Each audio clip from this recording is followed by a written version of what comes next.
Yo, a los 12 años, 9 años, no, toda la vida.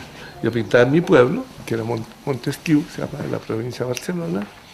Entonces, mi papá, que era un hombre muy aficionado a la pintura, a todo, al teatro, hacía teatro él también. Y entonces le dio, no sé por qué, yo tenía 9 años, por ponerme un profesor de música, sí, de Barcelona, contrató de piano.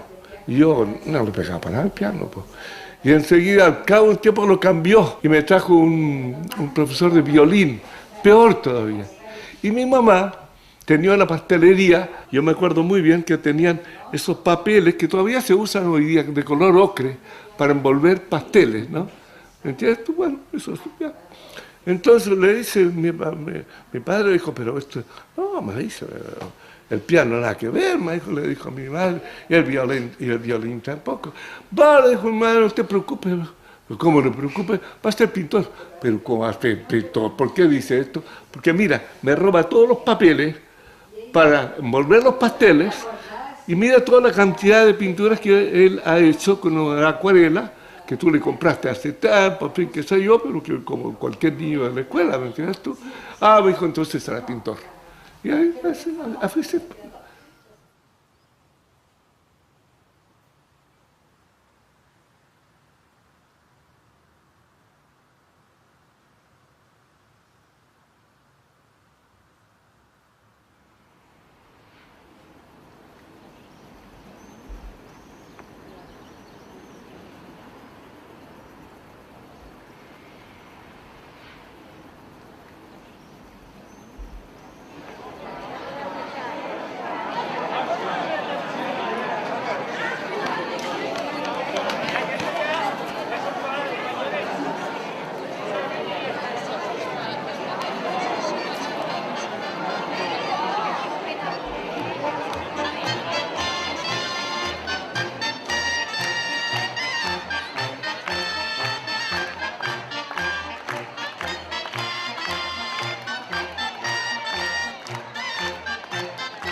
Mi pueblo era muy pintoresco, entonces yo iba con los pintores catalanes que llegaban, ¿cómo se llama? Santiago Rusiñol llegó a mi pueblo, te fijas tú, Domingo Soler, y llevaba a los pintores de Barcelona a mi pueblo a la época de la guerra, del 66. Todos llegaban a mi pueblo, encontraban extraordinariamente pintoresco, yo los acompañaba. Yo prefería muchas veces salir con ellos que ir a jugar fútbol, ¿te fijas tú? Así que ya sabían, cuando no estaba jugando fútbol, yo estaba con ellos.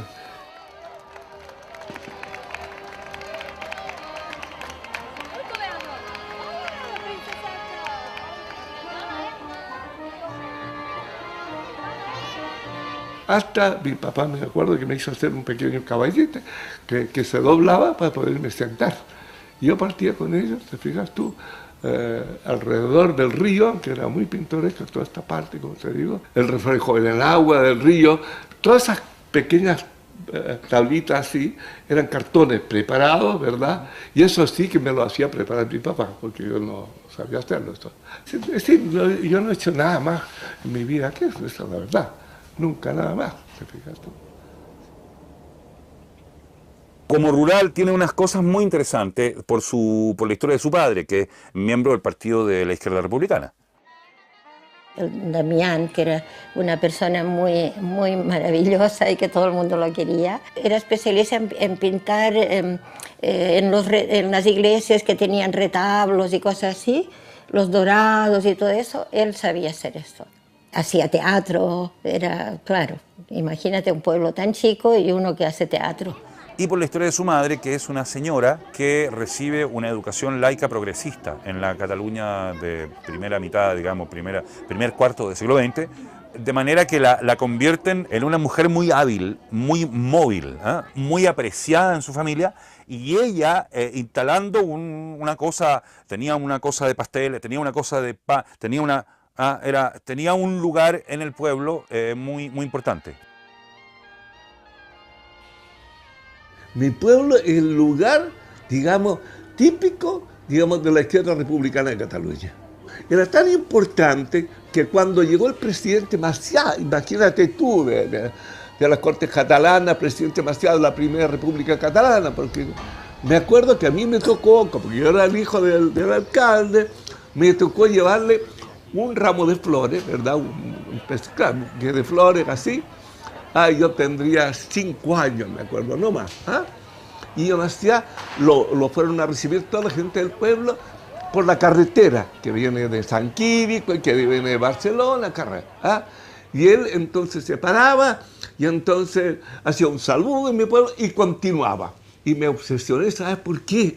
Porque en ese momento pisé mierda de animal que van por la carretera. Yo estaba obligado y me limpiaba las patas en el cemento de la carretera, o en la tierra de la carretera. No tenía ni cemento en ese momento, ¿entiendes tú? Yo me acuerdo, yo andaba yo con el ramo en la mano, ¿me entiendes tú?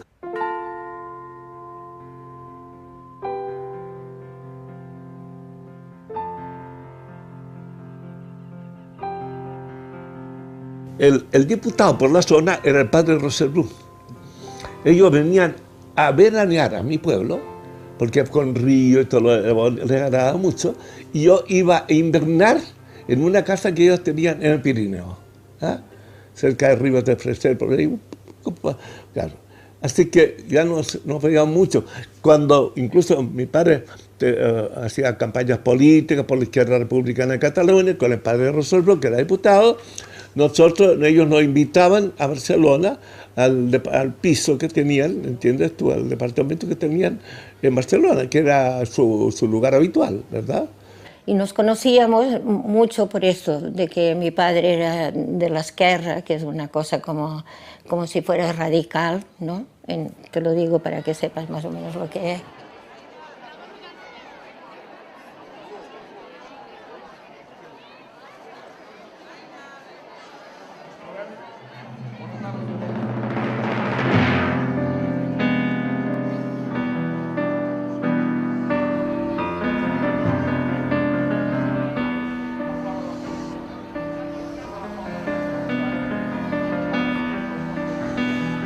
Mira, esa historia es claro. Bueno, viene el golpe militar, y después, en fin, que se avanzan en el frente, y mi padre está en el frente y había dejado instrucciones diciendo que partiéramos con la familia Roserbrú, que me pasaría a buscar a mi madre y a mí. Y ahí partimos después a campo descubierto. Un vehículo, el auto del padre Roserbrú, nos llevó, y después tuvimos que abandonar el auto, y ya se veía la cantidad de gente que perdía, porque prácticamente ya había caído a Barcelona. Mira tú la cantidad, hay fotos creo de eso. No, ¿para qué te digo? Es atravesando Pirineos, atravesando nieve y todo lo demás, qué sé yo. Y finalmente llegamos a la frontera francesa. Ahí estaba el padre Roserbrú, estaba mi padre, no, porque estaba en el frente todavía el Pirineo, pues.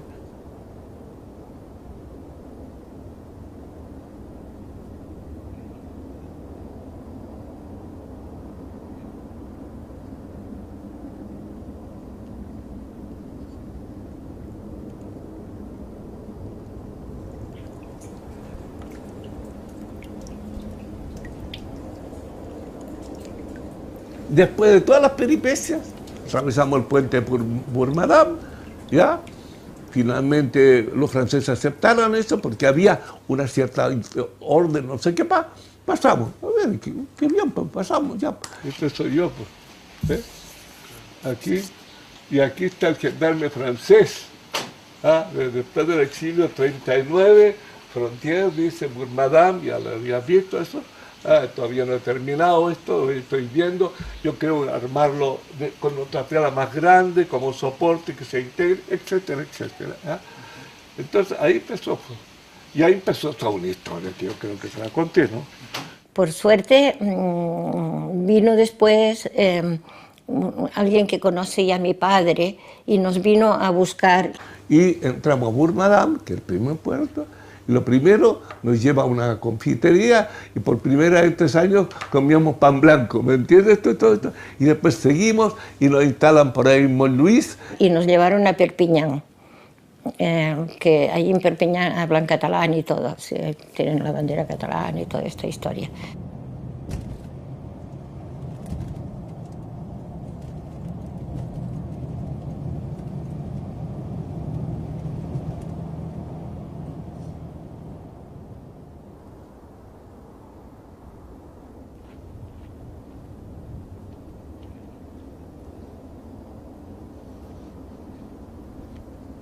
Vienen muchos campos de concentración. Nosotros no fuimos al campo de concentración porque había entidades francesas de ayuda y nos metían en algunas casas con mucha gente, te fijas tú, pero pudiendo vivir bien, ¿me entiendes tú? Ayudándonos económicamente para poder surgir, en fin.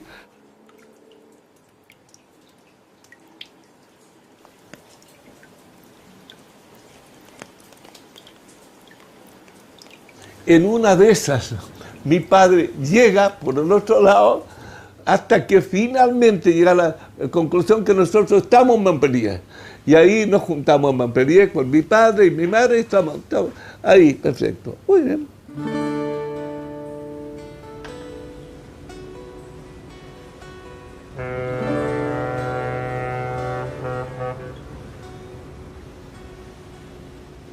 Viene la cosa de Chile. Te fijas tú, por eso cuando dicen, a mí Chile se portó muy bien con Chile, con ustedes, yo siempre digo a nuestros compatriotas chilenos, aclaren, ¿qué es Chile? Es Chile de Pedro Aguirre Cerda del Frente Popular, porque si gana Ross Santamaría, que era el de la derecha, yo no estaría conversando con usted acá. Chile os acoge, dice. Era todo el itinerario que había hecho, el viaje, el barco. Entonces contaba cosas de un poco cómo es Chile, Pedro Aguirre Cerda, Bernardo Higgins. Uy, no sabemos nada de Chile, menos mal que había uno que era chileno y dijo, no, si también llueve y hay esto, y hay sol, y el norte y el sur, cuando no sabíamos nada. Embarcamos el 4 de agosto de 1939, embarcamos en Trompelú y bueno, viaje para Chile.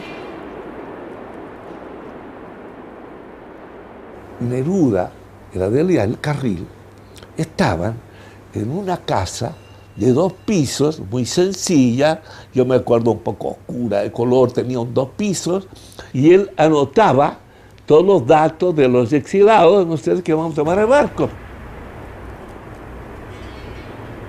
Era un barco de carga que se habilitó para llevar gente y entonces dormíamos en las bodegas. Entonces había unas bodegas donde estaban las madres con sus niños, porque los hombres estaban aparte, en otra bodega.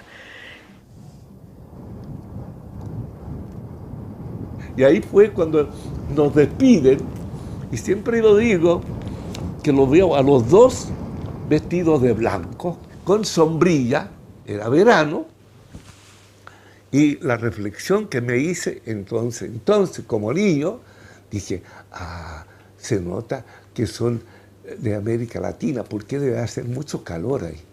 Y no era esa, era la moda francesa, ¿me entiendes? Todo elegante, ¿me entiendes? Con un paragüita para el sol de la hormiga y el vestido a blanco con sombrero.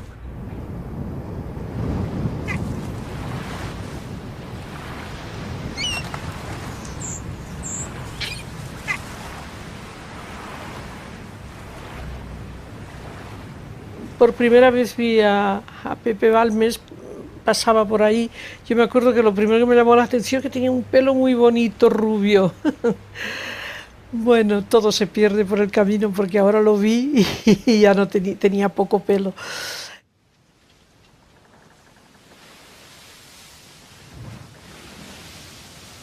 Era calladito, era muy serio, un niño muy serio. Nosotras, las chicas, éramos más malas. Yo me acuerdo que él siempre dibujaba mucho ya le gustaba dibujar, muchas veces estaba con su carpetita y sus lápices. Mi madre me compró un, ¿cómo se llama? Un cuaderno muy bonito, ¿me entiendes? Para que yo pintara, y también me compró unas acuarelas. Imagina, yo tenía 12 años. Claro. Claro. Esta caja. Yo la voy a limpiar bien limpiacita porque era con pintura de Frank. Ya. Así que yo trabajé mucho me acuerdo dibujo, el cojo del, ¿cómo se llama? Del barco, había un gallo que era cojo, los personajes, la popa, la croa, y todo esto yo lo fui a regalar, mi madre lo regalaba, así que no queda nada.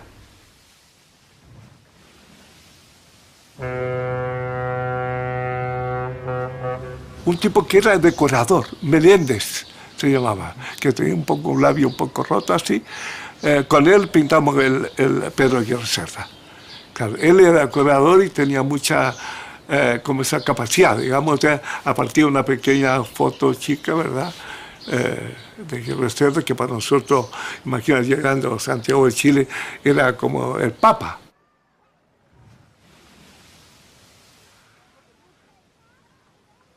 Perdón, si uno no tiene la historia en el bolsillo desde chico, o sea, ¿de qué otra manera? Si no hubiese tenido ese sentido histórico tan comprimido también, no hubiese realizado la serie Santo Domingo.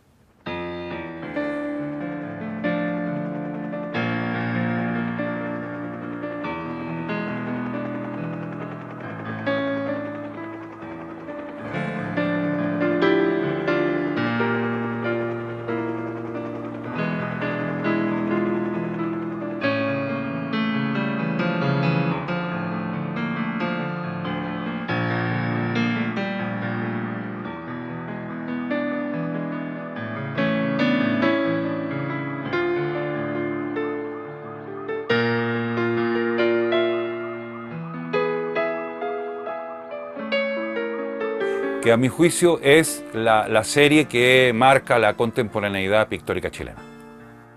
Porque la serie Santo Domingo es una respuesta pictórico-política a un acontecimiento, pero que es un acontecimiento formal, porque es un momento clave en la historia de la pintura, él produce una ruptura en la pintura chilena, y al mismo tiempo es una lectura política, de un drama formal y de un drama político. Vaya, cosas así no se producen a menudo.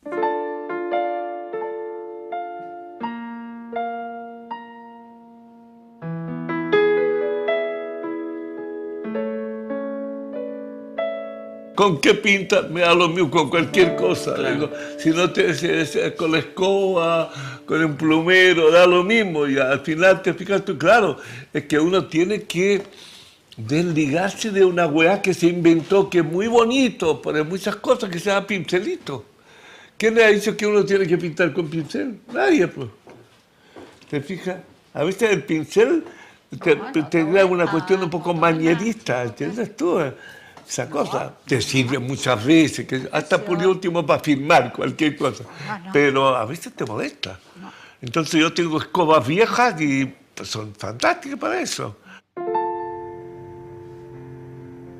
Yo creo que mi abuelo es un pintor catalán que se volvió chileno, porque como tú dices, tiene mucho esta la fuerza catalana, porque los chilenos igual somos más callados, o no siempre se dice mucho, de repente las cosas se tapan un poco.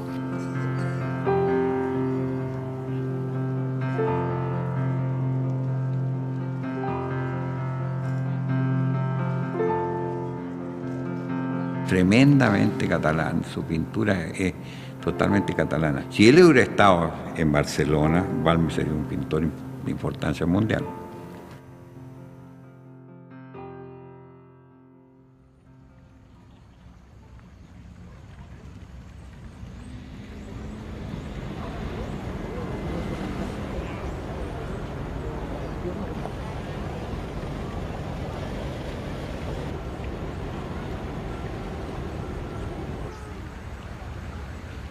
¿Sabes qué pasa? Que se pagaba menos si se entraba de noche el barco. Así que entramos de noche, pero con todas las luces que se veían de Valparaíso, que era un asombro, ¿no? En un país, yo voy a insistir sobre esto, que hacía no sé cuántos meses del terremoto de Chillán. O sea, empobrecido, jodido, ¿me entiendes tú?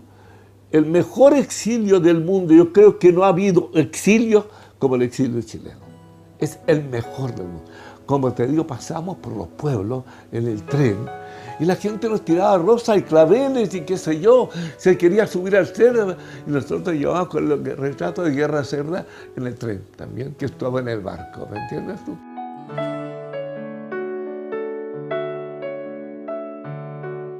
La estación Mapocho, había un centro catalán que estaba muy cerca, por la calle Bandera. Fuimos caminando hasta allá y entonces ahí en la esquina casi 11-11 era. Huérfanos 11-11 era el centro catalán, que era muy grande. Y así, cada uno a su centro, ¿me entiendes? A comer esa noche y enseguida ya tenían dispuestas los lugares y a mí me tocó, ¿no es cierto?, en la calle San Isidro 120, donde pasamos varios meses, hasta encontrar trabajo mi padre y después arrendar una casita ahí cerca de la Avenida Malta. Esto está sacado en el Cerro Santa Lucía, en Santiago, y esta soy yo, este es Pepe, estos son mis padres y estos eran unos amigos, la madre de esta niña, que también éramos muy amigos todos, jugábamos fíjate, él va de pantalón corto todavía. Y ahí entré, poco tiempo después, ya al Manuel Barros Borgoño, que era el colegio de los cuchilleros, que lo llamaban los cuchilleros por el barrio, por ahí, por el barrio ahí, ¿cómo está? San Diego con Franklin, antes de llegar a Franklin, ¿no? Por eso digo que es un exilio contraído, porque el golpe con el Barros Borgoño lo hace entender que está en otro lugar. Y eso para un joven, yo creo, de 14 años, 13, 14, es violento. Hay una violencia ahí, ¿no? En ese esfuerzo de supervivencia del emigrante pobre y miserable que Balmes era, porque lo era, no es por dramatizar, hizo un esfuerzo de chilenizarse, de incorporarse, de asimilarse y de adueñarse del espacio. Balmes fue mucho más chileno que yo, porque yo ya tenía toda esta cosa de este instituto escola que tenía que ver ya con todo, con García Lorca, con todo, ¿ves? Y Balmes se crió mucho más aquí.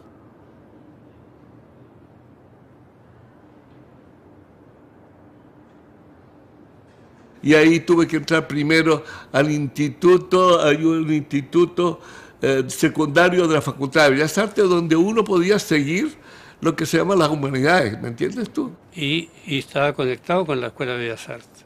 Entonces los que entraban a ese liceo podían estudiar en Bellas Artes y después seguir al terminar la educación secundaria. Ingresa a ese sistema de Bellas Artes que era bastante libre, pero después se convierte en su vida, ¿no? Bueno, el tipo se desexilia en la facultad.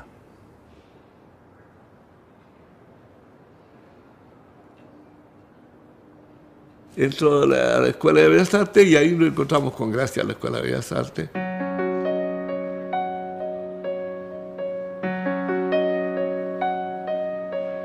Nos conocimos en el curso de croquis, ella pintaba, te fijas todo, era hija de Eduardo Barrio, el escritor. Los campeones del dibujo ahí era Gracia Barrio, que hacía así, separaba la muela y salían los pies en su sitio, y Balmes también, ¿entiendes? Todo eso. No, es muy simpática la historia de ellos, cuando la Gracia vio una pintura de Balmes y que quiso conocer a este pintor que pintaba como Van Gogh. Y lo conoció y nunca más se separaron. Nos presentó Enrique Lins. Enrique Lins, claro, Enrique también iba a la Escuela de Bellas Artes, ya conocía a Gracia de antes. Entonces se sentaba al lado y decía, oye, ¿sabes? Yo no tengo tinta china, déjame sentarme al lado para usar la tinta y ya. Y poníamos el tintero al medio. Y eso del tintero al medio... ¿Cómo se puede decir? Conocí a Gracia Barrio el año 44, ya que estamos, ¿y qué fue? 17 años teníamos en ese momento, porque estábamos del final del 16, colegio. No, claro, menos. y me sacaba el traje que era del colegio, así, claro. Y le robaba a mi amiga, a mi hija, a mi hermana un poco mayor, y le robaba Rusia, sí. Típico. Cuando los veo a ellos dos, hay algo que es gracioso, lo encuentro genial, y es que los dos también conforman una tercera cosa, que es la pareja, y eso es poco común. Yo siempre he encontrado como que son como un equipo, como unas personas como que se complementan. No, mi papá era un cabro chico, es todavía. Ah, no, ya están estos locos. Ya. Es muy cómico, es lúdico, o sea, totalmente divertido, rabioso, pataletero. Hola, Torino, pórtate bien. Torino. Era como un hermano chico, pero por otro lado, con un hombre con mucho carácter, entonces cuando se comportaba así como padre enojón, era sorprendente.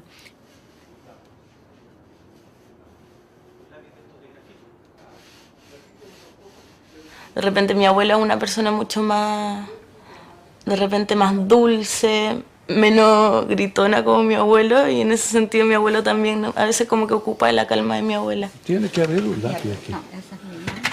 Tiene que haber lápiz. Ahí no hay. Mira, ahí hay Lápiz. Hay lapicitos también. No. Estaba por aquí que andaba. Para que veas tú, por la buscando. Gracia Barrios, si uno busca pero no encuentra. Es la Gracia Barrios. Yo creo que son dos niños, siempre fueron muy niños, muy lúdicos, yo no tenía la sensación de tener así personas tan serias de padres, eran divertidos. No sabría cuál es la diferencia entre los abuelos comunes y los míos. Yo creo que los míos son, no sé, excepcionalmente cariñosos.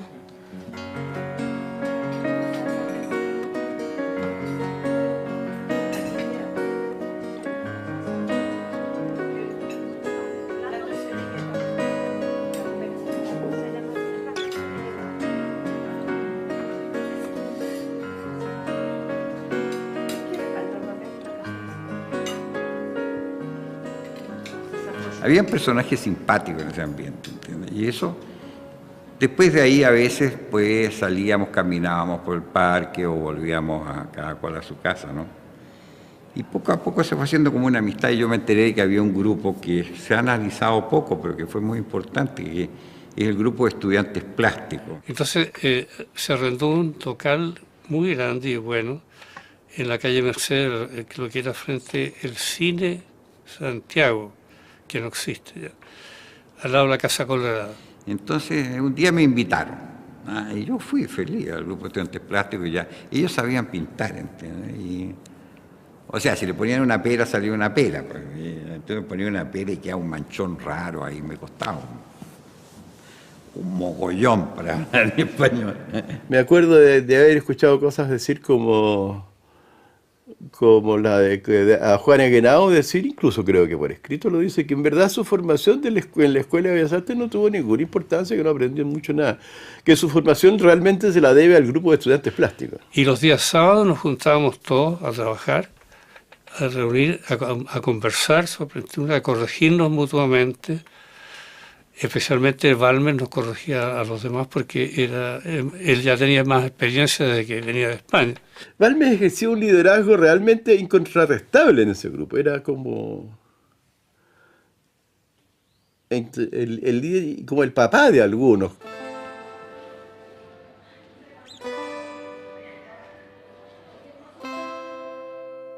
El primer contacto que tuve con Pepe y yo fue el año 1947. En la Escuela de Bellas Artes, antigua Escuela de Bellas Artes en Parque Forestal.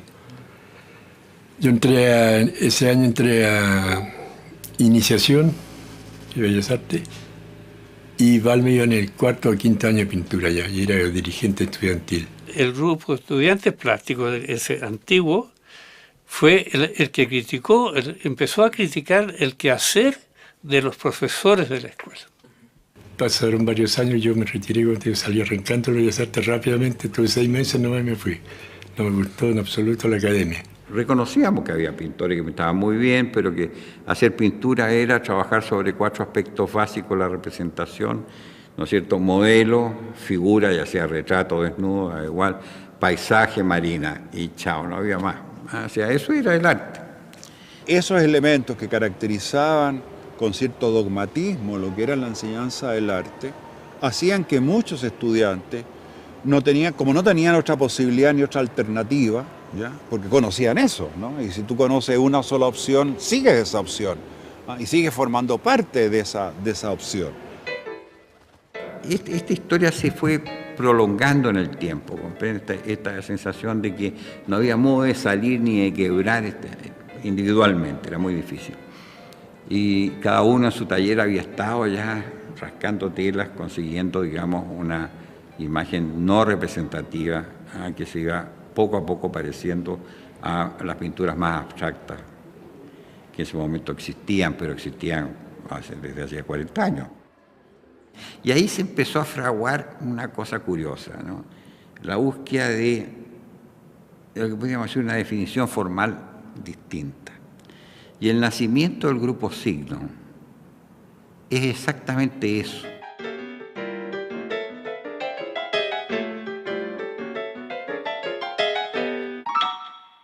Fue una buena idea y una de todo, pero una partida malograda, pues no llegó, no duró demasiado poco para tener los méritos que se le quieren atribuir. Y claro, fue como un remesón. Hicimos una exposición no muy grande, yo ni me acuerdo qué demonios pusimos, ni en dónde, pero hicimos una exposición y aparecimos como grupo Signo.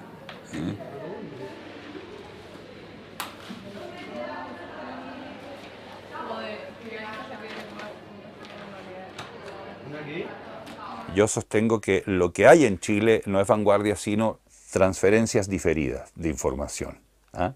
Y dentro de esa transferencia, el momento fuerte, Balmes el 65. 65 que en verdad comienza el 62, cuando Balmes y el grupo Signo viajan a España y... Conseguimos tener contacto con un crítico de arte, José María Moreno Galván, que era fantástico. Pasaba entrando a la cárcel porque se ponía a hablar contra Franco, metían, ya no le hacían nada. ¿Entiendes? Usted otra vez, pues pase, hombre, está en su casa. Era gordo, siempre fue gordo, y comía como loco. Y enseguida su mujer, la persona decía, oye, no, pero mira, ¿sabes qué?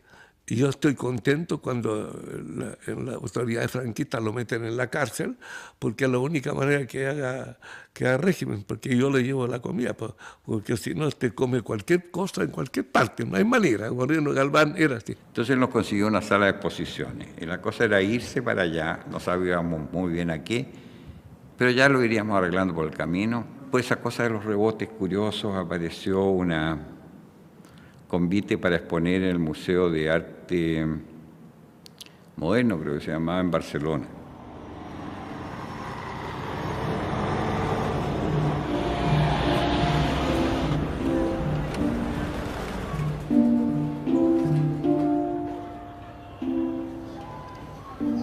Así que pusimos ahí, después formamos parte de otra exposición más colectiva que fue el Salón de Mayo, donde hubo algunas menciones pero ya no como grupo, sino lo que es normal, mencionaban a la gente como pintores, no teníamos el mismo contexto para que tuviera significación especial.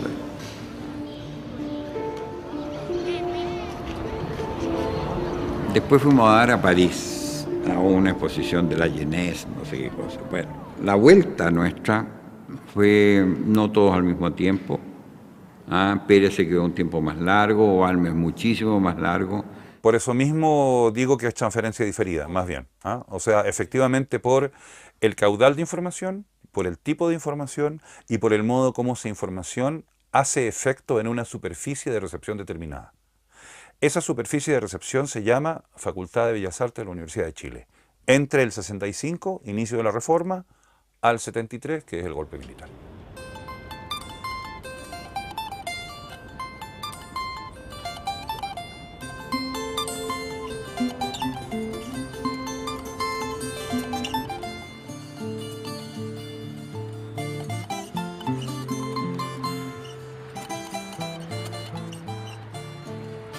El primer decano de la Reforma fue Pedro Miras, ¿no? Y a Pedro Miras se le dieron algunas cosas bastante importantes como reforma de la escuela, ¿no? El segundo decano reformista efectivamente fue Balmes, ¿no?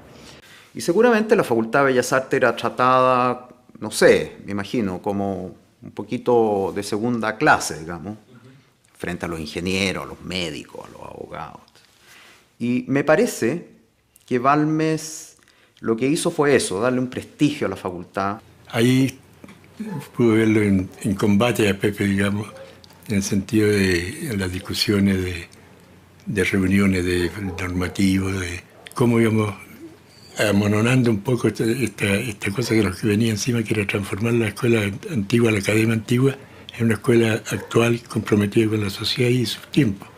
Me acuerdo que decía que había peleado porque a los ayudantes les pagaran bien, sueldos buenos, para que pudieran dedicarse a su producción artística y qué sé yo. Sin... Obviamente tuvo un fuerte impulso, digamos, en la campaña de Allende en el año 70, o sea, durante la campaña electoral. La victoria alcanzada por ustedes tiene una alta y honda significación nacional. Ahora, ¿cuál fue la relación con los artistas en general? Y especialmente con Balmes, en que los artistas se dieron cuenta de este acontecimiento y empezaron como también a salir a la calle. Y de hecho hay una frase que siempre decía Balmes en una entrevista que le hicieron, que siendo decano en ese momento él de la facultad, en que habían a veces más alumnos pintando en la calle que dentro de la facultad, y pintando la calle con las brigadas, saliendo a la calle. O sea, hubo un florecimiento muy importante, o sea, como soporte, un nuevo soporte, digamos, en la calle. A mí me parece muy interesante la vinculación de la escuela, ¿no?, con algunas políticas culturales de gobierno, ¿no? Por ejemplo, la vinculación de la escuela con lo que se llamó el tren de la cultura, ¿no? La vinculación de la escuela a través del Museo de Arte Contemporáneo y del Instituto de Arte Latinoamericano con algunas exposiciones que fueron muy claves, como las 40 medidas, por ejemplo, del gobierno de la Unidad Popular, ¿no?, en que una gran participación de artistas, ¿no? Se hizo un arte social, en el sentido bueno de la palabra, de que no era un arte más bajo ni nada, sino que ampliaba los horizontes de expresión y la inclusión de personas que jamás estuvieron dentro del arte. Que al llegar a la moneda y siendo el pueblo gobierno. O sea, esas son cosas que hoy día parecen de leyenda, ¿no? Allende habló, fíjate esto que es muy importante, la noche de la elección, Allende habló, digamos, a la ciudad desde un balcón de la Federación de Estudiantes. Eso también te habla a ti de la relación de la universidad, de los estudiantes, digamos, con todo el ámbito político, ¿no?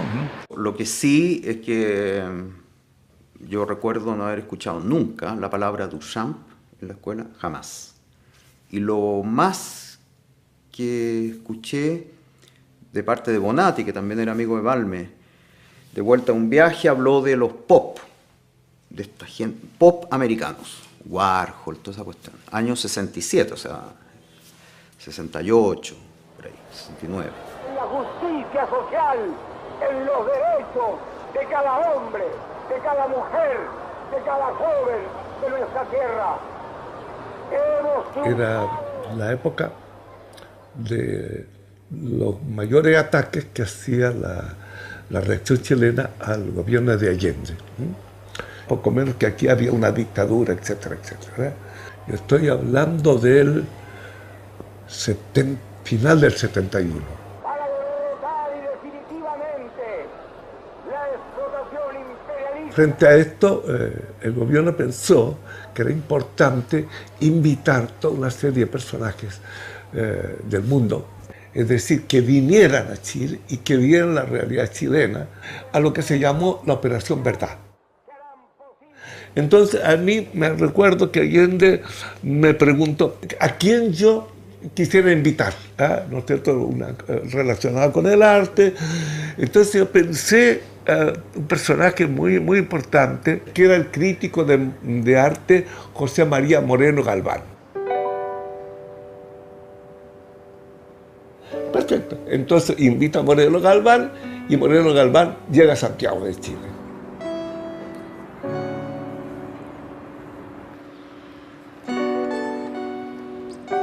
empezamos a conversar, empezamos a recordar viejos tiempos, y de repente me dice, bueno, ¿sabes? Me dijo, yo tengo una idea. No sé, ¿qué sugieres tú? Me dijo, podríamos hablar, sí se podía hablar con la gente. Y le dijimos con Gracia y con la mujer de él, vamos a hablar con la gente.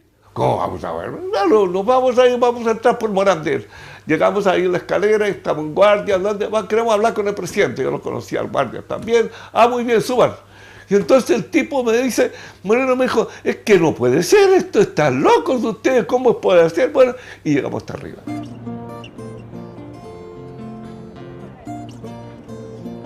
Y se le explicó de qué se trataba y todo esto, la idea era esta, juntar obras de artistas del mundo.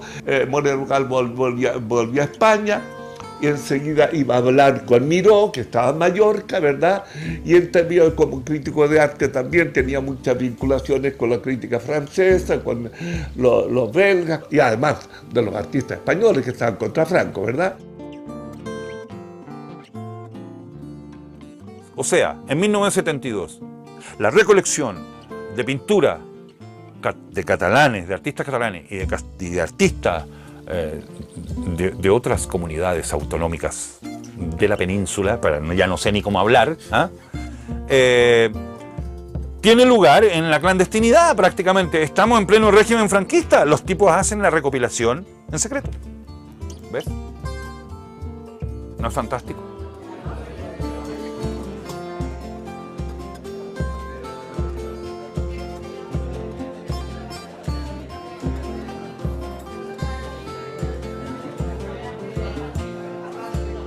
Y hicimos la primera exposición en el Museo de Arte Contemporáneo, que quedaba en la Quinta Normal, ¿verdad? Que era un pabellón grande que pertenecía a la Universidad de Chile, que después de la época de Pinochet todo desapareció, ¿verdad? Y ahí se inaugura la primera exposición en el mes de abril del 72.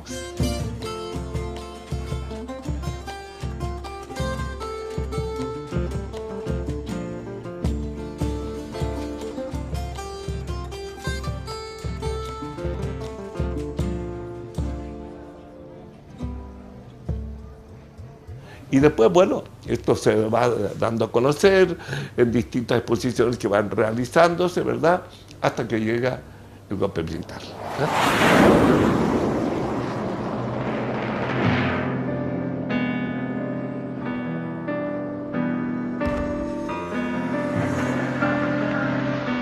La Fuerza Aérea ha bombardeado las torres de Radio Portales y Radio Corporación.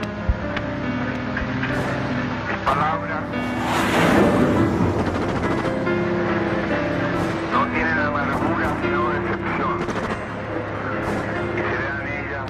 Yo estoy haciendo una exposición en la sala de la Universidad de Chile, que era un segundo piso, que ahora hay una librería. Yo expuse ahí ese cuadro del no, que es el no a la sedición. O sea, de alguna manera ya hay un antecedente de que lo que yo temía, ¿me entiendes tú? Pero nunca pensamos, yo creo que en eso nunca lo valoramos bien en el sentido de que iba a ser tan cruel, digamos. Uno tenía una cierta ventaja en esa época, que uno había tenido otro exilio ya. Entonces aquí viene el golpe militar, y tú sabes, claro, yo me quedé con la boca abierta, ¿verdad? Que la gente creía, y gente política, que esto en 10 días más se acababa. Llegaban aquí, ¿no es cierto? Gracias tenía que recibir a gente militante del Partido Comunista a refugiarse en esta casa. Yo le dije a Gracia, porque yo ya no estaba en la casa, ¿verdad? Yo lo llamaba y yo decía, oye, fulano, ¿están locos estos huevones? Le decía, ¿pero qué están haciendo? ¿Y por qué creían que esta película duraba 15 días? Pues? Nunca tuvimos realmente conciencia de lo peligroso que era, fíjate. Por suerte, yo creo que algo pasa en el ser humano, se me ocurre que debe haber algo que se gatilla, donde tú como que te transformas en alguien que no tiene miedo. El primero fue un apagón total, así con la quemado de discos, con la destrucción de libros, y mucho miedo.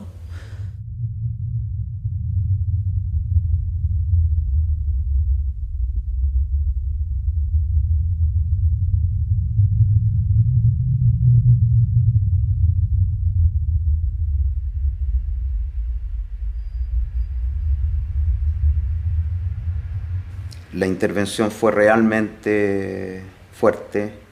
La destrucción de la Universidad de Chile fue terrible. La pérdida patrimonial de cuadros académicos, de estudiantes, detenidos, desaparecidos, muertos, perseguidos, funcionarios, programas de investigación cortados. Es decir, un desastre, un real desastre. Nos siguen un sumario de un mes y tanto a 120 profesores de la facultad. Departamento de Artes en ese momento.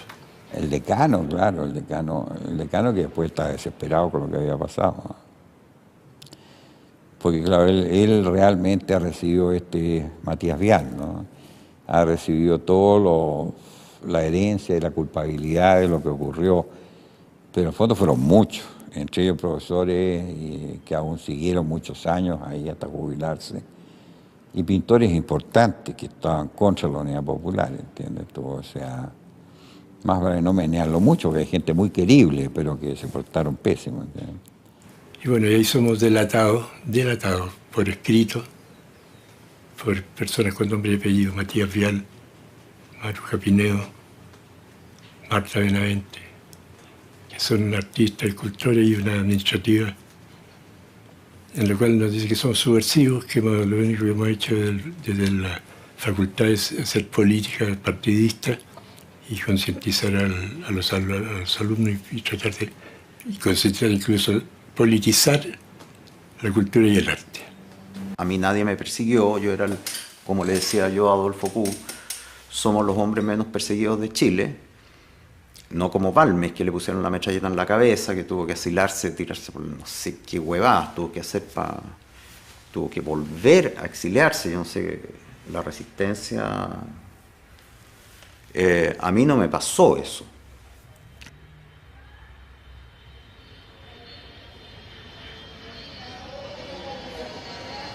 Mi abuelo es una persona súper risueña y buena para las tallas y todo, y él cuando habla del tema es totalmente distinto. Para él es como yo encuentro una llaga, a él le sigue afectando hasta el día de hoy. Entonces para él fue como fue como una devuelta de la opresión.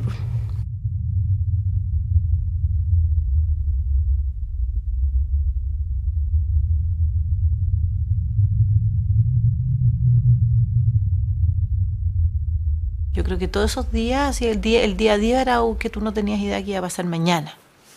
Y ese día a día culmina saliendo, ¿no es cierto?, con un salvoconducto a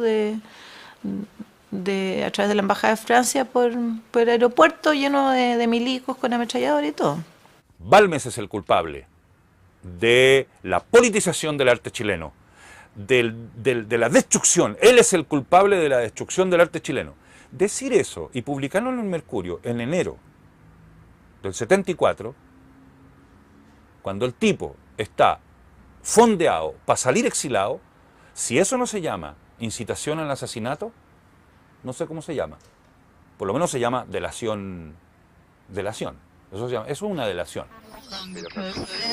Precisamente cuando se produce la acción del ejército para cortar el caos económico, social y político, se estaba celebrando en la sala de exposiciones del Ministerio de Educación una exhibición de pinturas de José Balmes, buen pintor, a la sazón director de la Escuela de Bellas Artes. La escuela fue durante todo el año no un centro de estudio, sino de concientización, de adoctrinamiento y moldeamiento de las mentes hacia un determinado esquema ideológico. Inclusive la fachada de la escuela estuvo durante todo ese tiempo pintarrajeada. Pero Rumé era muy pillo. Lo escribió una vez que supo que Balmes ya estaba en Francia. Lo publica en enero del 74.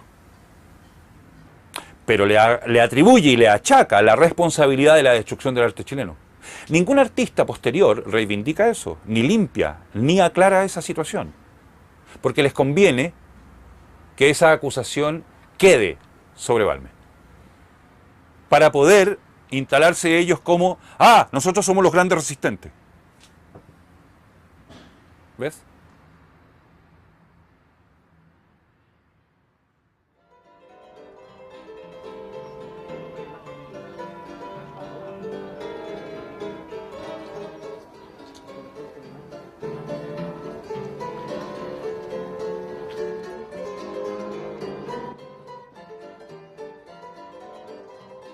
je connaissais son nom, je connaissais le nom de Balmes.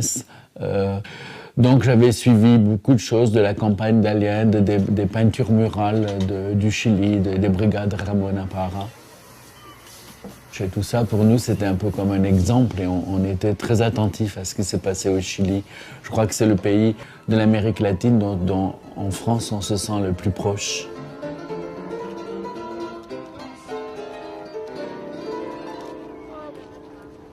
Et puis j'ai vu un jour dans Le Monde, je crois dans le journal Le Monde ou dans le journal L'Humanité, je ne me rappelle plus maintenant, c'est très vieux, que Balmes était accueilli par une famille d'Ivry. Je suis allé à Ivry, j'ai trouvé le contact avec Balmes et je lui ai dit, ben voilà, vous avez un atelier à la ruche. Ça s'est fait comme ça, quoi. Vraiment un peu le hasard parce que j'ai vu son nom dans un journal. Voilà. La Ruche, yo creo, llenó todos los espacios que por estar... era mi pequeño país. La Ruche era... En París los espacios son muy pequeños, la vida es bastante solitaria. Y el hecho de haber vivido en esta comunidad de artistas, de pintores y escultores, en que todos convivíamos juntos, había un jardín en común, entonces tú salías y jugabas con todos los niños, los nietos, los hijos de los otros artistas. Tú veías a los artistas crear, porque el escultor ya no le cabían más cosas en su taller, entonces salía a esculpir afuera.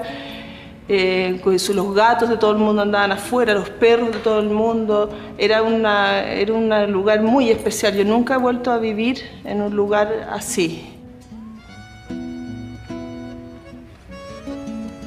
Todo ese periodo de estar allá, que fue, por una parte lo agradezco porque tuve una experiencia que no sé si lo hubiera tenido de otra forma, mi vida sería otra. Fue un exilio también, pero lo otro ya es un exilio mucho más acogido ya por artistas franceses de la misma edad. Lo otro era un exilio de niñez, ¿te fijas tú? Así que uno conoció también dos Francias distintas. Pero fue una época sumamente dura, sumamente complicada, sumamente desconcertante, sumamente de mucho aprendizaje, pero muy desconcertante, o sea, probando todo así, o sea, la prueba pero de fuego. Y se vivía un poco en la sombra del fantasma que era este país, del cual yo sabía que yo era 100% chilena, pero que no conocía. Nos hicimos la maleta durante muchísimo tiempo, hasta que al final ya era como que esta cuestión se está alargando, es que desarmemos la maleta, porque no... Crecí también con un ambiente en una casa donde, a pesar de haber mucha creatividad, existía una pena muy profunda. Sobre todo, por ejemplo, yo lo recuerdo en mi abuela Gracia, que era mucho más agudo en ella que en mi abuelo y en mi madre, que vivían un poco más integrados.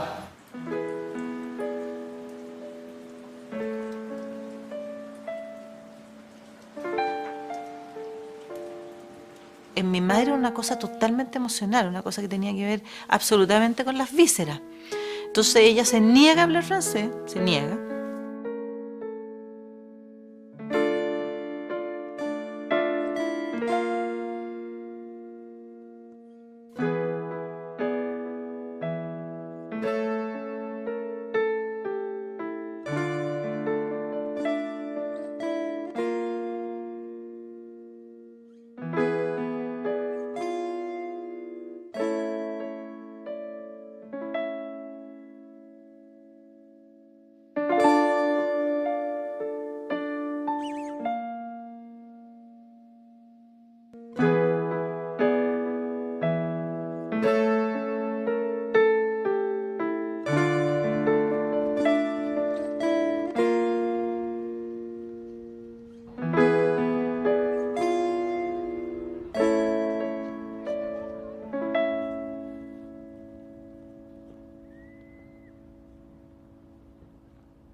Una de las características, yo creo, de mi abuelo, de lo cual yo he aprendido mucho, es a ser de donde tú estás.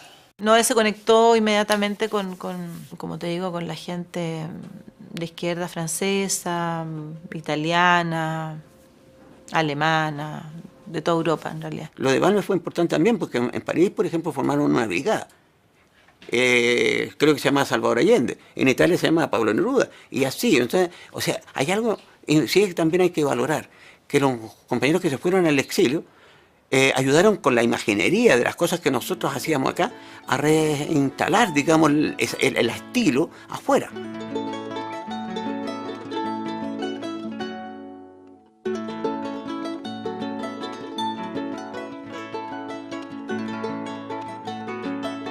Au Festival de Nancy, qui est un grand festival de théâtre. Et sur cette image, je ne sais pas si vous la verrez, on voit Balmes et il y a Gracia avec Madame Allende et François Mitterrand. Voilà. Ça, c'est pendant le Festival de Nancy, qui était un grand festival de théâtre en France. Nous avions réalisé, je crois, au moins 1000 mètres carrés de peinture murale dans les jardins de la ville de Nancy ensemble. À partir d'un travail collectif, d'échanges et tout ça, c'était très... Alors, à la fois, comme je vous disais, ça permettait d'informer, de sensibiliser aux problèmes de la répression au Chili. Ça, nous l'avions fait à Athènes aussi, en Grèce. Nous l'avons fait, ça c'est en Grèce, à Athènes. Ça c'est à Venise, quand les dockers du port de Venise avaient décidé de ne pas décharger les bateaux chiliens. Là, nous sommes en train de faire une peinture murale dans le port de Venise. Nous étions allés ensemble, voilà. Y todos esos actos que habían en beneficio de Chile, llenos de europeos que lloraban y gritaban Salvador Allende, era bastante especial. Yo hasta el día de hoy tengo un poco reticencia a ese tipo de peñas y vinos calientes y todo. Yo que hasta aquí me marcó de una forma bastante fuerte. Españoles. Franco ha muerto. Mi papá nunca quieto, ¿no es cierto? Siempre tratando de hacer cosas y de inventar cosas, y ya en conexión una vez que cae Franco y viene la democracia española, mi papá recupera también todos sus amigos españoles de la época de cuando habíamos vivido en Barcelona, yo era chica del grupo Signo.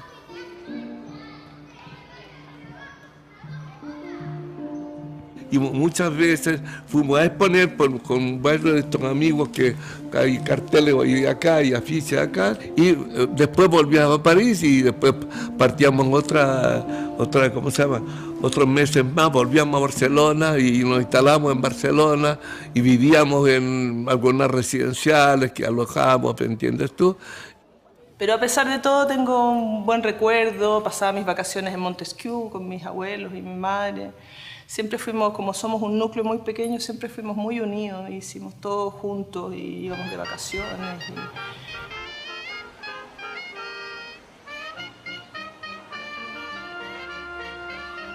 El pueblo de mi papá, que es un pueblo chiquitito, el Prepirineo catalán, tiene un castillo donde de hecho mi abuelo, el papá de mi papá, vivió porque él era hijo de los cuidadores del castillo, de los administradores en la época.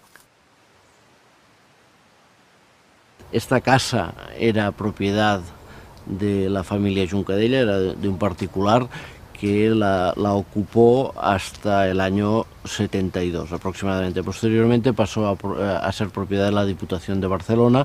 Y mi papá entonces recupera todo, vuelve con todos sus amigos y los convoca inmediatamente, por supuesto, a hacer algo, y lo primero que se le ocurre es que ese castillo hay que hacer algo con el castillo. Aprovechando la situación de que era de propiedad pública, José Balmes, junto con mi padre, solicitaron permiso para usar los jardines y el castillo para desarrollar la primera quincena de arte.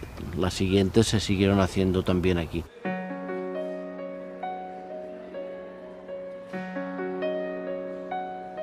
Era per divulgar l'art i estimular les ganes de la gent. La manera creativa de treballar sense complexes de no en ser. Ensenyant art, i ensenyàvem art contemporani, cosa que llavors era una cosa que, com que fins i tot estava una mica mal vist, doncs les famílies no hi entraven gaire.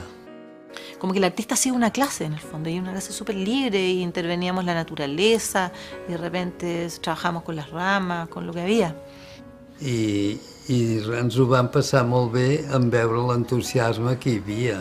entre tots, tant el professorat com l'alumnat, la gent que venia, perquè venien, no eren només gent de Montesquieu, venien de totes les rodalies d'allà. Y yo creo que esas quincenas se siguieron haciendo después, se quedaron como instaladas, ¿no? Pero esa cosa, ese motor que tiene mi padre, ese motor, siempre el tema de la creación en él, la creación, pero no solamente, no es la creación egoísta, sino que es el compartir la creación. La creación, la enseñanza también.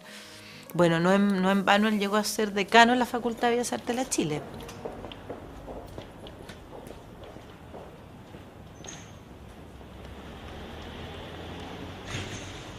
Alors, Balmès, je l'ai connu quand il est venu enseigner à la faculté d'art de la Sorbonne, qui était donc juste à l'époque pris comme vacataire à l'université. Cependant, il faisait à ce moment-là un cours de peinture murale. Et il travaillait la peinture murale, toujours avec, ce qui n'est pas surprenant par rapport à José, avec une optique politique et peut-être fort comme mot. C'est pour ça qu'avec José, on est devenus amis très, très rapidement. Parce que déjà, au niveau de l'engagement artistique, il est évident que moi non plus, je ne fais pas des bouquets de fleurs. Siempre me pareció un poco la Sorbonne un nombre, un título más bien copuchento, ¿me entiendes tú? Porque no era un lugar especialmente, era un lugar para teoría del arte. Esa es la verdad. Para los franceses eso es muy claro. ¿Ah?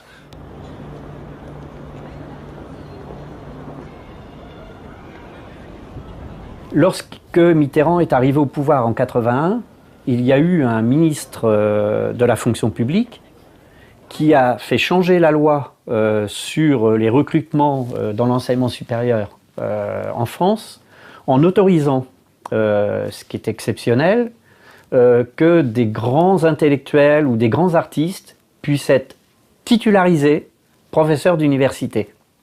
Et on a profité de cette loi pour faire passer Balmès comme professeur titulaire.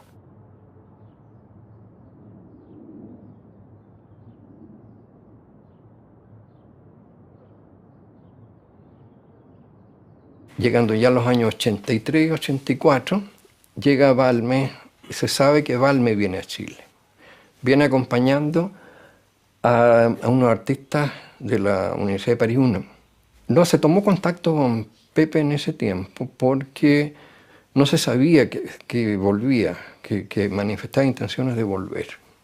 Y de todo caso, poco tiempo después sí se supo que había, parece, esto no me consta a mí completamente, se había hecho algunos trámites y la Universidad de Chile le había negado la entrada, la posibilidad de tomarlo. De fondo no lo quisieron recibir nuevo porque le tuvieron miedo. Le tuvieron miedo que si Balmès volvía a la Chile, se iba a adueñar de la Chile de nuevo. Eso fue. Esa es parte de la paradoja. ¿Ah? Yo nunca he hablado directamente con Balmès de ese asunto. He escuchado que Balmès, bueno, me parece natural, estaba muy ofendido por este no recibimiento de parte de la Chile. Como yo estaba en la Chile, parece que me cayó un poquito esa responsabilidad a mí también de parte de Balmès, pero lo que no sabe, o no he hablado yo con Balmès, es que yo en la Chile era tan insiliado, estaba como insiliado adentro de la Chile. Yo no tenía ni un solo capacidad de decidir nada en una universidad que estaba intervenida por los milicos. Intervenía brutalmente, o sea, porque la Católica también estaba intervenida, pero la Católica tuvo un rector delegado, que fue una Balma encima, y la Chile tuvo 11 generales rectores delegados. Por lo tanto, no es nada de raro que cuando Balmès vuelve, la Chile, que era su lugar natural, era incapaz de acogerlo, no solamente incapaz, tenía un programa de no acogerlo.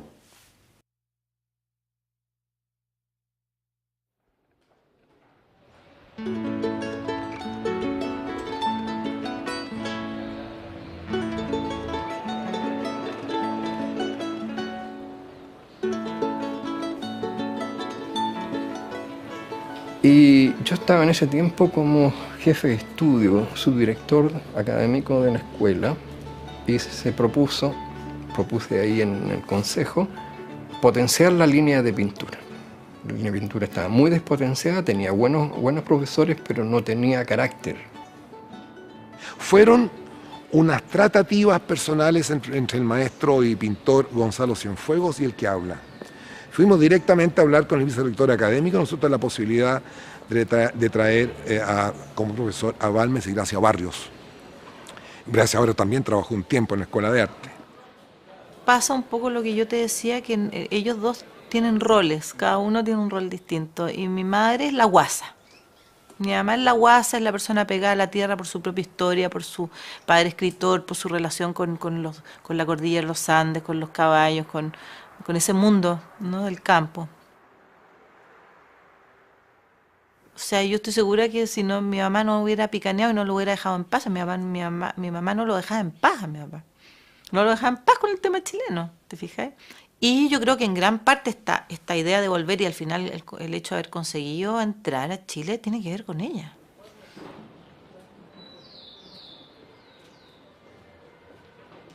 L'amour de l'art, c'est une chose, mais l'art de l'amour, c'en est une autre, hein, que chacun cultive de façon privée. Moi, avec ma femme, depuis plus de 50 ans, mais j'ai compris que José Balmes avait un très fort attachement avec Gracia Barrios, que je ne connaissais pas, que je n'avais pas rencontré, et que favoriser ce retour de José Balmes dans son pays, le rapprocher de sa femme, c'était une chose importante, à la fois pour lui et finalement pour son pays.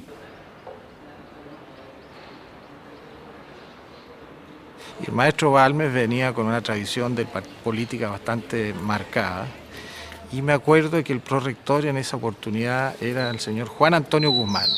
Me dice, ¿tú crees que el maestro Balmes no va a entrar aquí a la Católica a organizar brigadas de asalto y a tomarse el bastión de la universidad como punto de partida para iniciar una revolución? Yo creo que por nada. Creo que hay un vicerrector académico que de manera un poco soez, así, muy de caballeros chilenos, y dice, bueno, ¿quién pone las bolas aquí? ¿Hay alguien dispuesto a poner las bolas en el escritorio, bueno, a propósito de este comunista? Tu par de bolitas las pones arriba de la mesa, digamos, de que el señor Balmes no va a hacer eso. Yo hipoteca en parte de mi anatomía en esa circunstancia. Y así fue, el par de bolitas que tuve que hipotecar para esa oportunidad. No fueron cuatro, maestro. No. Perdóneme. Estábamos en el escritorio en la casa central, acuérdate, hombre. No, si esto fue en la casa de No, maestro, si fuimos juntos a la... Eso fue, cuando yo hipotequé mis bolas fue... Pero si después lo repitió en la oficina. En la oficina fue después, pero fue en la casa de... bueno, ahí fue el inicio. De Alfonso Gómez. Me acuerdo que comimos unas lasañas frías porque no se calentaron nunca, y yo perdí mi... Ya. Casi pierdo. Un gran oportunismo histórico. En el sentido, vamos a tener acá nosotros, los de la Católica, vamos a acoger al héroe de la Chile. Tener un sentido de la oportunidad. Aquello que la Chile no es capaz de hacer, lo hacemos nosotros, y además lo hacemos en dictadura. Y la Católica, que estaba protegida por el Vaticano, tuvo una intervención más, digámoslo así, más decente, no sé. Pero tener un rector es distinto que tener 11 en 17 años. ¿Sí? Eso es lo que yo entiendo de esta cuestión.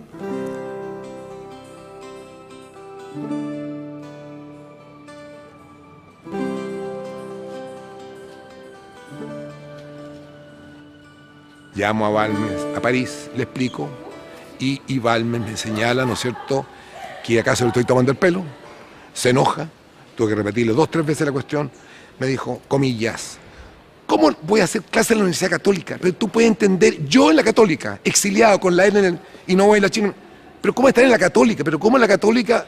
¿Cómo voy a estar en la Católica a mí? Me dice, pero no puede ser. Es así, es la verdad, maestro. Este mundo está loco, mujer.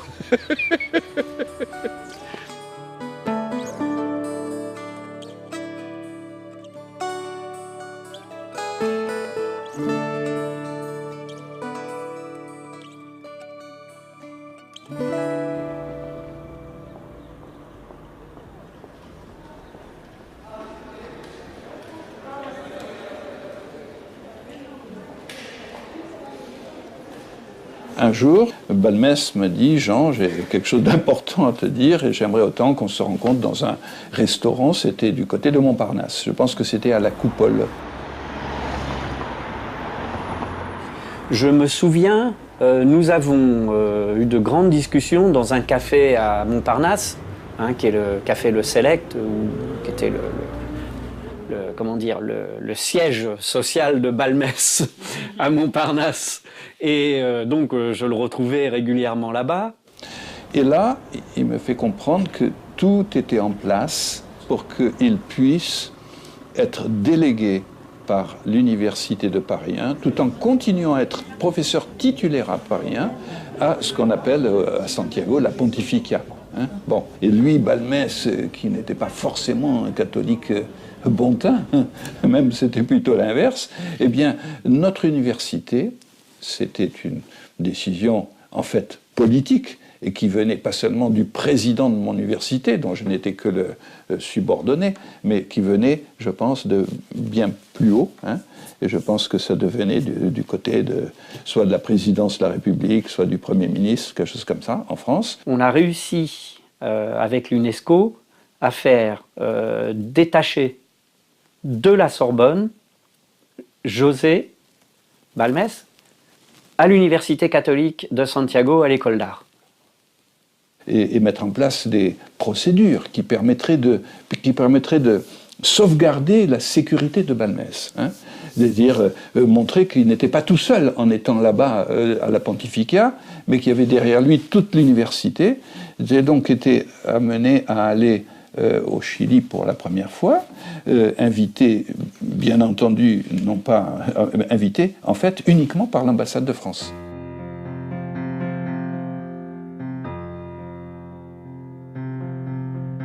Finalmente, a través de la UNESCO pudimos entrar, el gobierno chileno me dejó entrar a mí, pero no a Gracia, para que no se quede, claro, diciendo, aquí se quiere hacerle eso, su señor va a quedar afuera. Entonces vino él, nosotros quedamos indignadas, furiosas ya, pataleando.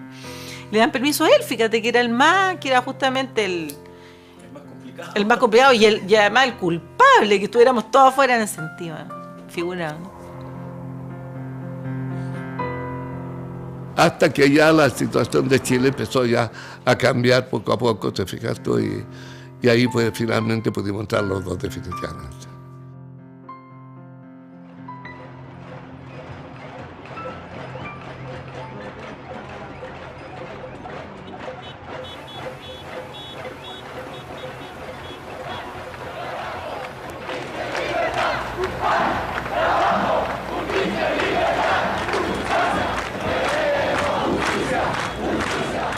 Los 80 creo que son los peores momentos de la dictadura en Chile. Digo los peores momentos en el sentido que el régimen empieza a perder el poder, digamos, que la ciudadanía se está dando cuenta de una vez por todas lo que está pasando y el señor Augusto Pinochet, el asesino, decide poner más mano dura de la que había puesto.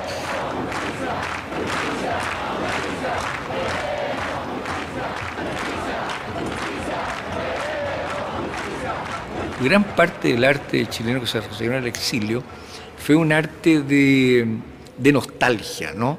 Se juntaba, digamos, con una generación de reemplazo y contradictoria, con lo que había hecho justamente todo un trabajo de arte muy vinculado a la resistencia y de un punto experimental fundamental. Que eran los artistas conceptuales y los que estaban acaparando toda la hegemonía, digamos, que yo creo que al sistema le era muy cómodo porque eran tan intelectuales, de alguna manera tan conceptuales, digamos, que los mensajes, aunque fueran políticos, siempre quedaban de una ambigüedad extrema. Ponte tú los trabajos de Eugenio Didbon en papel craft, qué sé yo, Virginia Razzoli en cartón, ¿no? En la serie de fotocopias que inicié yo. Bueno, todo era así, ¿no? Todo era, digamos, era de una pobreza, digamos, se ponía en evidencia el grado de marginalidad, ¿no? Pero al mismo tiempo, por el uso de esos materiales, se ponía en evidencia el grado de marginalidad de la sociedad chilena, ¿no? Obras que no tenían un mensaje, no había un mensaje en donde se dijera bajo la dictadura o muera Pinochet. Eso les permitió estar en una especie de zona o de punto ciego de la dictadura y no fueron objeto de una represión directa y una persecución directa. Cosa que le servía de alguna manera a los aparatos culturales de la época, digamos, para seguir legitimando el régimen.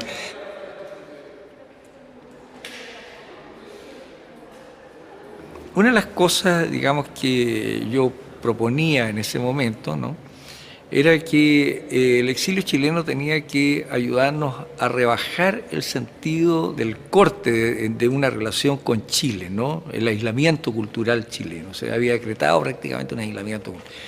Y mi discurso era, digamos, de que los artistas que trabajábamos acá necesitábamos ese diálogo, ¿no? Pero Balmes fue muy opuesto a eso, ¿no? Es decir, me planteó, digamos, con esa pasión de él, yo no puedo, me dijo, decir cosas que son distintas a las que he sostenido siempre, ¿no?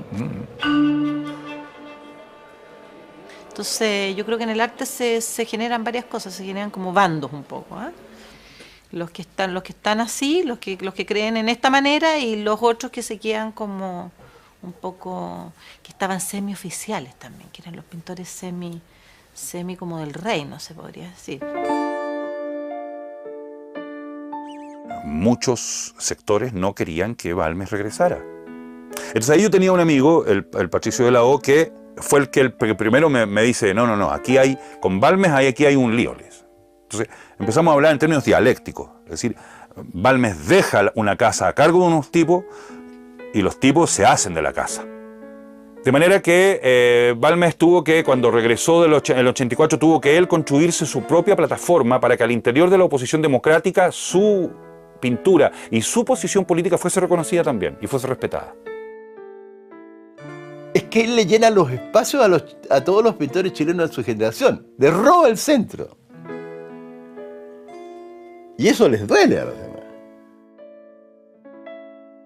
Es un cacho para otros que están aquí, que estaban instalados. De repente viene este señor que no solamente además es subversivo, sino que además es muy buen pintor.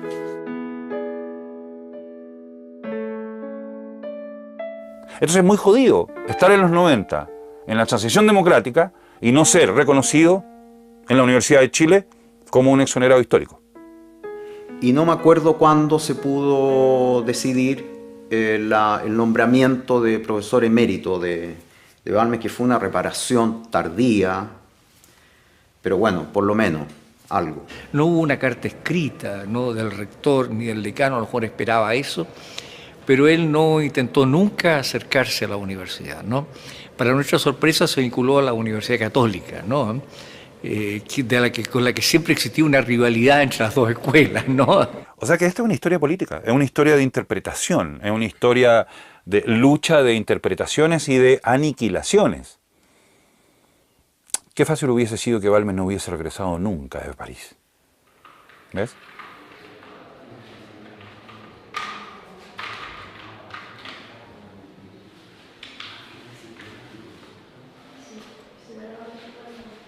¿No es cierto? Balmes termina siendo profesor de la Católica en los tiempos de la dictadura, termina siendo homenajeado como profesor emérito y honoris causa de la Universidad Católica. Hay generaciones de artistas formados por Balmes, de los cuales esa gente nunca más se olvidó de Balmes. Más que profesor, un maestro y una persona transparente y con la cual uno podía discutir cosas tal vez que son para toda la vida.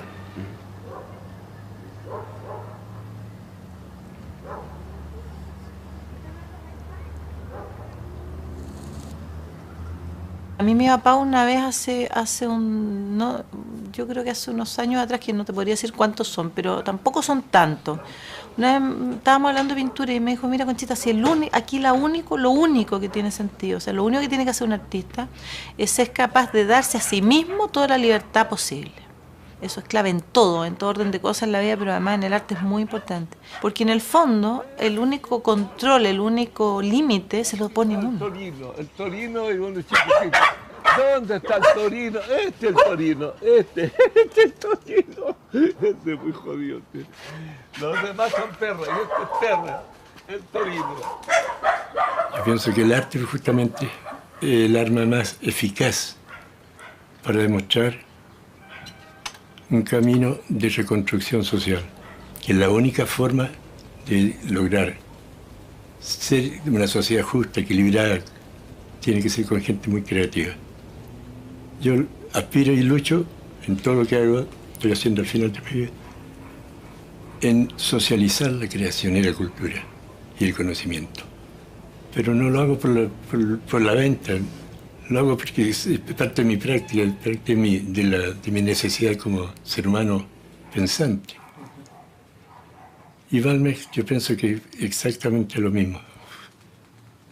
Porque lo he demostrado hasta 2 meses atrás, todavía está vigente, en el sentido vigente de tener una pega, pero como pintor sigue vigente, ha estado toda la vida vigente. ¿Qué estoy haciendo algo, ves tú? Esto es Cataluña, ¿ves? Y esto es Chile. ¿Ah? En distintas épocas te fijas tú cómo está. Eso estoy trabajándolo. ¿Eh? Mi papá necesita del otro, necesita compartir. O sea, él antes de pintar necesita compartir. Es lo primero que necesita. Esa es mi manera como de entender su pintura. Está siempre mirando a lo que le ocurre al otro, está siempre conectado con lo que le pasa al otro, está sensibilizado con lo que le pasa al otro, pero al mismo tiempo siempre está necesitando al otro como interlocutor para contarle. ¿Te fijáis? Y eso es como súper presente. Eso yo creo que permea toda su vida como artista y como profesor también, como maestro, como padre también, como amigo. Es eso. Yo no separo nada para nada la vida del arte. Entonces no puedo yo dejar pasar cosas y dejarlas no hacer mención en ellas, no por un problema de recolectar fecha ni nada, sino porque eso te tocó. Y si no, que nos digan los exilios. Yo ya llevo 2 exilios, pero que no sean 3, y García Barrio lleva 1 nomás, pero bueno, así. Entonces, sí, claro, bueno, ¿cómo no te va a tocar? ¿Te fijas tú? Y si tú miras por casualidad, vas a ver tú que no es tan casualidad. ¿Qué es esto? No es tan casualidad, ¿ves? No es tan casualidad. ¿Ves tú qué es lo que veas aquí? F.O. Este es Fernando Ortiz. ¿Me entiendes tú? Y así. Conversé con alguien que estuvo, no me acuerdo el nombre, que estuvo preso junto con él, con Fernando, ¿no? Y entonces lo único que decía Fernando, imagínate cómo estaría, por favor, no me torturen más, mátenme de una vez por todas. Imagínate cómo estaría. ¿Te fijas? Entonces, tú no has vivido eso, son amigos de uno con los cuales has vivido toda la vida. ¿Te fijas tú? Entonces yo no puedo pintar ramitos de rosas o una pintura abstracta, puramente bucólica. Hay gente que adora el paisaje, yo tengo un gran respeto, grandes paisajistas, ¿no? Es cierto. La Gracia Barrios tiene otra concepción de acercamiento a la gente de una manera, no sé, como mucho más acogedora. No sé, uno más como jodido, digamos, en ese sentido, ¿entiendes? Pero bueno, forma parte viene de la infancia, viene de todo, viene de mi pueblo, viene de los exilios, en fin. Bueno. Veamos si ya salió el perrito porque ella lo sacó. Torino, ¿dónde está el Torino? Torino. Torino, Torino.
El piano nada que ver, maestro, le dijo a mi madre, y el violín tampoco. Vale, dijo mi madre, no te preocupes. ¿Cómo no te preocupes? Va a ser pintor. Pero ¿cómo va a ser pintor? ¿Por qué dice esto? Porque mira, me roba todos los papeles para envolver los pasteles y mira toda la cantidad de pinturas que él ha hecho con una acuarela que tú le compraste hace tiempo, en fin, qué sé yo, pero que como cualquier niño de la escuela, ¿me entiendes tú? Ah, me dijo, entonces será pintor. Y ahí, así se...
Mi pueblo era muy pintoresco, entonces yo iba con los pintores catalanes que llegaban, ¿cómo se llama? Santiago Rusiñol llegó a mi pueblo, te fijas tú, Domingo Soler, y llevaba a los pintores de Barcelona a mi pueblo a la época de la guerra, desde el 66. Todos llegaban a mi pueblo, encontraban extraordinariamente pintoresco, yo los acompañaba, yo prefería.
Yo, a los 12 años, 9 años, no, toda la vida.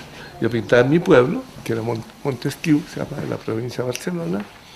Entonces, mi papá, que era un hombre muy aficionado a la pintura, a todo, al teatro, hacía teatro él también. Y entonces le dio, no sé por qué, yo tenía 9 años, por ponerme un profesor de música, sí, de Barcelona, contrató de piano. Y yo no le pegaba para nada el piano, pues. Y enseguida, al cabo de un tiempo, lo cambió y me trajo un profesor de violín, peor todavía. Y mi mamá tenía una pastelería, yo me acuerdo muy bien que tenían esos papeles que todavía se usan hoy día, de color ocre, para envolver pasteles, ¿no? ¿Me entiendes? Bueno, eso ya. Entonces le dice, mi padre dijo, pero esto, no, me dice, a la primera República Catalana, porque me acuerdo que a mí me tocó, como yo era el hijo del alcalde, me tocó llevarle un ramo de flores, ¿verdad? Un pescado de flores así. Yo tendría 5 años, me acuerdo, no más. Y yo nacía, lo fueron a recibir toda la gente del pueblo por la carretera, que viene de San Quírico, que viene de Barcelona, carrera. Y él entonces se paraba y entonces hacía un saludo en mi pueblo y continuaba. Y me obsesioné, ¿sabes por qué?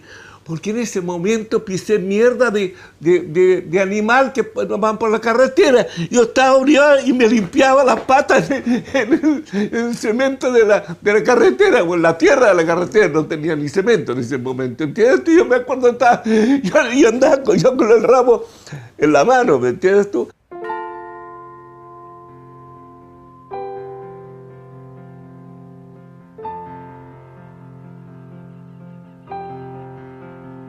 El diputado por la zona era el padre Roselbrum.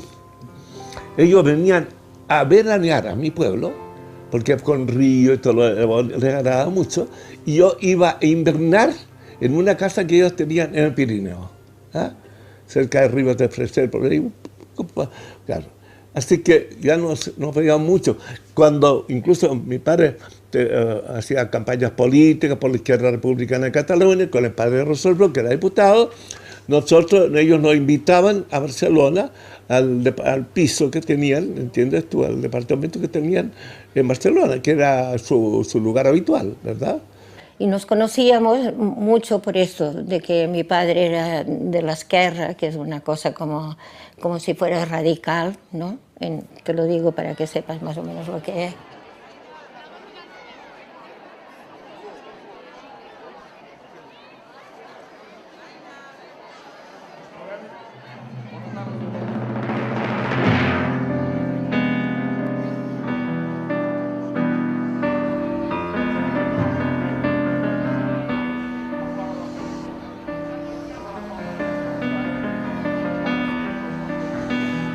Mira, esa historia es claro. Bueno, viene el golpe militar, en fin, que se avanzan en el frente, y mi padre está en el frente y había dejado instrucciones diciendo que partiéramos con la familia Roselbrum, que les pasaría a buscar a mi madre y a mí. Y ahí partimos después a campo descubierto. Un vehículo, el auto del padre Roselbrum, nos llevó, y después tuvimos que abandonar el auto, y ya se veía la cantidad de gente que perdía, porque prácticamente ya había caído a Barcelona. Mira tú la cantidad, hay fotos creo de eso. No, ¿para qué te digo? Es atravesando Pirineos, atravesando nieve y todo lo demás, qué sé yo. Y finalmente llegamos a la frontera francesa. Ahí estaba el padre Roselbrum, estaba mi padre, no, porque estaba en el frente todavía el Pirineo, pues.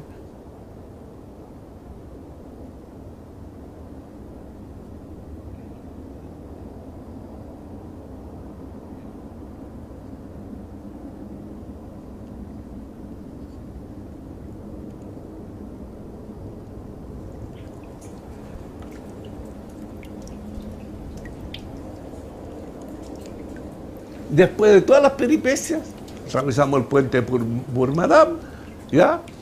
Finalmente los franceses aceptaron eso porque había una cierta orden, no sé qué pasa. Pasamos, a ver, qué bien, pues pasamos ya. Este soy yo, pues. Aquí, y aquí está el gendarme francés, después del exilio 39, Frontier, dice Bourg-Madame, ya lo había visto eso. Todavía no he terminado. Muchas veces salí con ellos que ir a jugar fútbol, ¿te fijas tú? Así que ya sabían, cuando no estaba jugando fútbol yo estaba con ellos.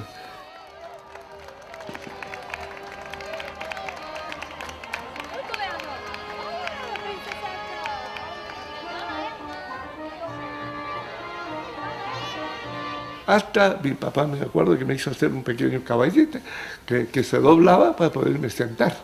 Yo partía con ellos, te fijas tú, alrededor del río, que era muy pintoresco toda esta parte, como te digo, el reflejo en el agua del río, todas esas pequeñas tablitas así, eran cartones preparados, ¿verdad? Y eso sí que me lo hacía preparar mi papá, porque yo no sabía hacerlo. Sí, yo no he hecho nada más en mi vida que eso, esa es la verdad. Nunca nada más, te fijas tú. Como rural tiene unas cosas muy interesantes por la historia de su padre, que es miembro del Partido de la Izquierda Republicana. Damián, que era una persona muy maravillosa y que todo el mundo lo quería, era especialista en pintar en las iglesias que tenían retablos y cosas así, los Dorados y todo eso, él sabía hacer esto. Hacía teatro, era, claro, imagínate un pueblo tan chico y uno que hace teatro. Y por la historia de su madre, que es una señora que recibe una educación laica progresista en la Cataluña de primera mitad, digamos, primer cuarto del siglo XX, de manera que la convierten en una mujer muy hábil, muy móvil, muy apreciada en su familia, y ella instalando una cosa, tenía una cosa de pasteles, tenía una cosa de pan, tenía un lugar en el pueblo muy importante. Mi pueblo es el lugar, digamos, típico, digamos, de la izquierda republicana de Cataluña. Era tan importante que cuando llegó el presidente Macià, imagínate tú, de las Cortes catalanas, presidente Macià,